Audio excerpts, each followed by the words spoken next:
लेकिन अब एक बीजेपी का स्टेटमेंट आया है, यह मैं आपको दिखाने जा रहा हूं। बड़ा ही इंटरेस्टिंग स्टेटमेंट है। अगर मेरी टीम उसको सामने लेकर आए, हंसिएगा नहीं। शिवसेना में बगावत पर बोले महाराष्ट्र बीजेपी अध्यक्ष चंद्रकांत पाटिल। बड़ी खबर, महाराष्ट्र संकट से बीजेपी का कोई लेना देना नहीं, चंद्रकांत पाटिल ने कहा। बीजेपी महाराष्ट्र सरकार को गिराने की कोशिश नहीं करेगी, चंद्रकांत पाटिल ने कहा। सरकार बनाने पर किसी से कोई बात नहीं, चंद्रकांत पाटिल ने कहा।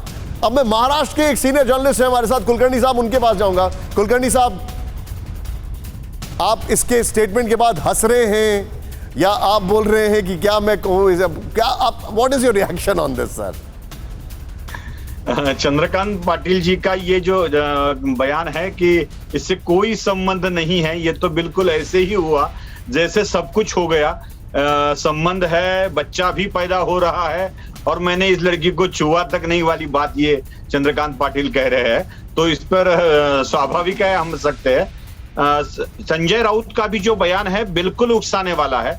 वो सड़क वाली बात कर रहे हैं, सड़क वाली, मतलब हर वक्त हम सड़क पर उतरेंगे, देखेंगे, आओ तुम लोग देखते हैं, आओ तुम लोग देखते हैं, ये वाली जो बात है वो उकसाने वाली है। और पुष्पेश सर ने एक बात कही थी कि किस पार्टी में ये नहीं है। पुष्पेश सर के इस बयान को मैं थोड़ा सा आपको क्लियर करके बताता हूं कि शिवसेना में जो उनके विधायकों के साथ हुआ, मतलब वरुण सरदेसाई वाला जो लड़का है जिसकी उम्र अभी 22-23 साल की भी नहीं है, आदित्य 30 के नीचे ही है, वो आदित्य और वो वरुण एकनाथ कहकर पुकारते हैं, संजय कहकर पुकारते हैं, तू तड़ाक की बात करते हैं। जब वो बैठते हैं तो इन लोगों को खड़ा रहना पड़ता है।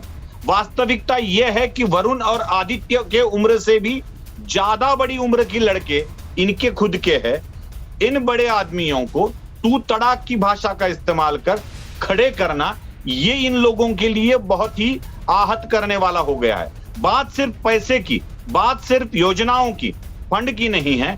जो भी बातचीत होती रहती थी ठाकरे परिवार के साथ, और ठाकरे परिवार की सबसे बड़ी गलती मैं ये मानता हूं कि उद्धव ठाकरे खुद को बाला साहब ठाकरे की तरह ही समझने लगे थे और उस तरह का बर्ताव अपने विधायकों के साथ, सांसदों के साथ कर रहे थे। इसीलिए इतनी बड़ी संख्या में लोग निकल चुके हैं। अंडरस्टूड। अब भावनाएं ठीक है, टहनी निकल गई, फल निकल गए, फूल निकल गए।